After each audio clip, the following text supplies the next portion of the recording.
पिछली वीडियो में हमने प्रोडक्शन फंक्शन के बारे में बात की थी जिसमें कुछ इनपुट्स डाले जाते हैं और इससे हमें आउटपुट मिल जाता है। अब हम इसी बात को मजीद आगे बढ़ाते हैं और हम इससे इनपुट 1 कहते हैं और ये इनपुट 2 और ये इनपुट 3। अब हमारे पास कौन सा इनपुट कितना है इसके हिसाब से हमें आउटपुट मिल जाएगा। इस वीडियो में हम बात को समझने के लिए सारे इनपुट्स हटा देंगे और सिर्फ एक इनपुट की नजर से चीजों को देखेंगे और ये देखेंगे कि एक इनपुट की तब्दीली से आउटपुट में क्या तब्दीली आती है और हम कोशिश करेंगे कि टोटल प्रोडक्ट या मजमूई पैदावार, मार्जिनल प्रोडक्ट या इजाफी पैदावार और एवरेज प्रोडक्ट या औसत पैदावार के ख्यालात को समझ सकें। अब हम कहते हैं कि हम एक फैक्ट्री चला रहे हैं जो कि आइसक्रीम बनाती है और हम सिर्फ ये देखना चाह रहे हैं कि हमारी आइसक्रीम की प्रोडक्शन का लेबर यानी वर्करों की तादाद पर कितना इन्हिसार है, यानी हमारी यौमिया आइसक्रीम की प्रोडक्शन का फैक्ट्री में काम करने वाले लोगों की तादाद के साथ क्या फंक्शन या ताल्लुक बनेगा। तो हम एक टेबल बना लेते हैं, यहां हम लेबर लिख लेते हैं जो कि हमारा इनपुट है और इस इनपुट पर हमारे आउटपुट का इन्हिसार है। लेबर को हम वर्करों की यौमिया तादाद के तौर पर लेंगे और हम देखेंगे कि वर्करों की तादाद के बदलने से हमारा आउटपुट कैसे बदलता है। तो 0 वर्कर पर हमारा आउटपुट क्या है, 1 वर्कर पर हमारा आउटपुट क्या है, 2 वर्करों पर हमारा आउटपुट कितना है और ऐसे ही बात आगे बढ़ती चली जाएगी।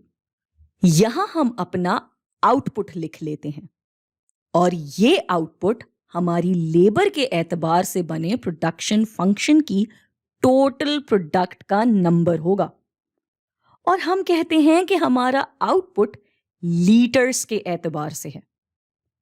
अब अगर 0 वर्कर होगा तो जाहिर है कोई आइसक्रीम नहीं बन पाएगी, तो हम कहेंगे कि 0 वर्कर पर हमारा आउटपुट भी आइसक्रीम के 0 लीटर होगा और हम कहते हैं कि अगर हमारी फैक्ट्री में 1 वर्कर होगा तो हम दिन में 10 लीटर आइसक्रीम बना लेंगे। अगर 2 वर्कर होंगे तो हम 18 लीटर आइसक्रीम बना लेंगे और अगर 3 वर्कर्स होंगे तो हम 24 लीटर आइसक्रीम बना लेंगे। अब ये कहने के बाद हम इस लफ्ज मार्जिनल की बात करते हैं। इसका मतलब आम जबान में होता है इजाफी और इकोनॉमिक्स में इसका बुनियादी मतलब होता है कि किसी चीज में एक हिस्से के इजाफे से जवाबन दूसरी चीज में कितना इजाफा होता है।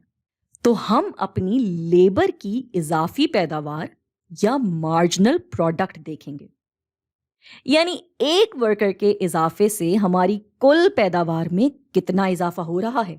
तो जब हमारे वर्करों का नंबर 0 से बढ़कर 1 पर आता है तो हम देखते हैं कि हमारी आइसक्रीम की पैदावार 0 से बढ़कर 10 लीटर आइसक्रीम पर आ जाती है। तो 0 वर्कर से 1 वर्कर की मार्जिनल प्रोडक्ट ऑफ लेबर होगी 10 लीटर आइसक्रीम। लेकिन जब हम 1 वर्कर से 2 वर्कर पर जाते हैं तो हमारी पैदावार 10 लीटर आइसक्रीम से 18 लीटर आइसक्रीम पर चली जाती है। अब हमारी marginal product of labour 8 litre ice cream हो गई है, यानी जो हमारी फैक्ट्री में दूसरा वर्कर आया उसके आने से हमें 8 लीटर इजाफी आइसक्रीम मिली।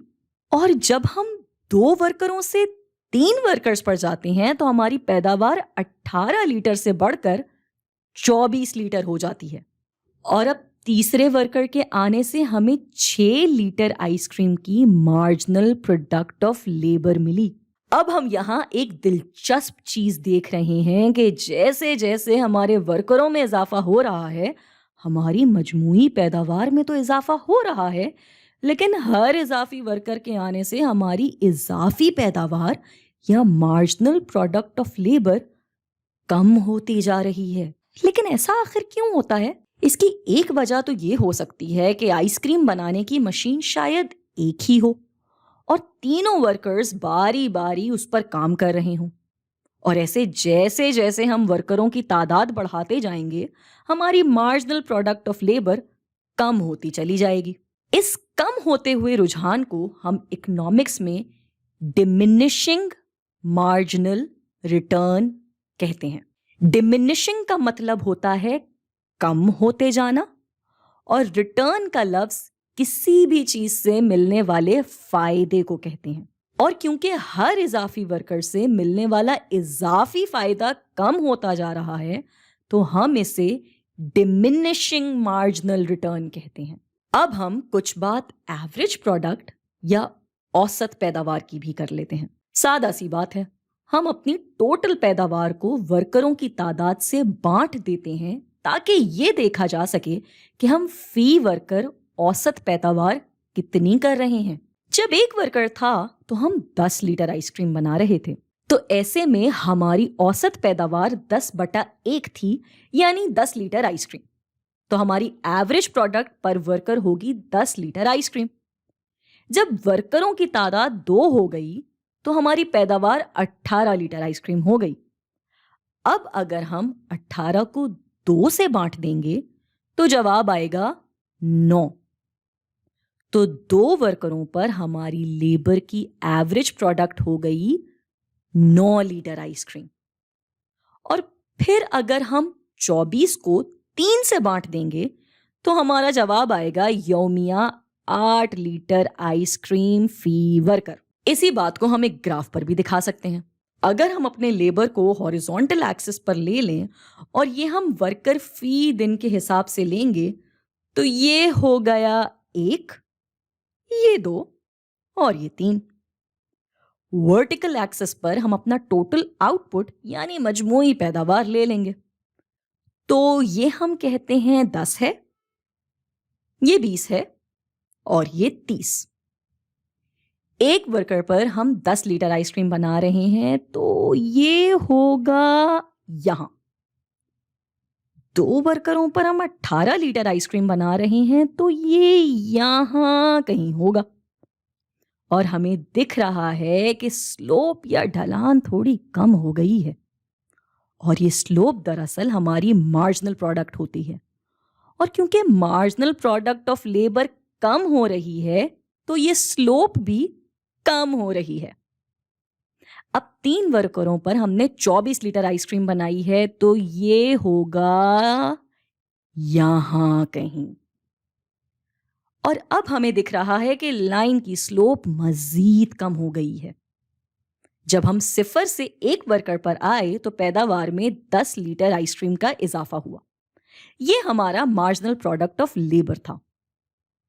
پھر ہم 1 سے 2 ورکروں پر آئے تو ہم نے صرف 8 لیٹر آئس کریم کا اضافہ کیا، اور تیسرے ورکر کے آنے سے صرف 6 لیٹر آئس کریم کا اضافہ ہوا۔ تو جب بھی ہمارا پیداوار کا فنکشن لیبر کے حساب سے بنے گا جیسا کہ ہم نے بنایا ہے، اور کرو یا لائن کی ڈھلان کم ہوتی جا رہی ہو، اس کا مطلب ہوگا کہ لیبر میں اضافے سے ہماری مارجنل پروڈکٹ کم ہوتی جا رہی ہے، اور یہ ہمیں ڈیمینشنگ مارجنل ریٹرنز کا سامنا کرنا پڑ رہا ہے۔